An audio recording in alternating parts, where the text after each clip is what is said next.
Hello అండి.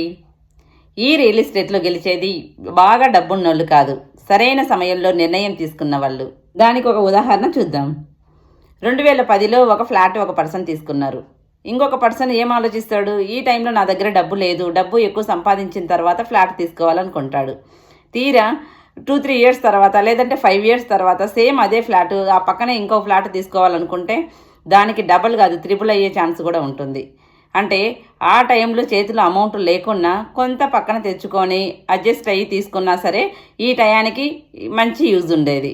ఇలా ప్రతి ప్రాంతాల్లో జరుగుతుందని గ్యారంటీ కూడా లేదు. కాబట్టి మీరు ఆ ప్లేస్ను, సిచ్యువేషన్ను బట్టి ఏ ప్లేస్లో పెడితే మంచిది, అక్కడ మార్కెట్ ఉందా లేదా అని గమనించాలి.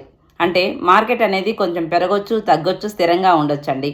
కాబట్టి మీరు ఎన్నుకునే ప్లేస్ అనేది మరింత ఆదాయం వచ్చేలా చూసుకోండి. రియల్ ఎస్టేట్లో విజయం అంటే మీకు డబ్బు ఉండడం కాదు, అన్ని పరిశీలనలు చేసి సరైన సమయంలో మీకు అనుకూలంగా ఉన్నప్పుడు నిర్ణయం తీసుకోవడం. ఇలాంటి రియల్ ఎస్టేట్ వీడియోస్ కోసం మా ఛానల్ని సబ్స్క్రైబ్ చేసుకోండి, లైక్ చేసి షేర్ చేయండి. Thank you.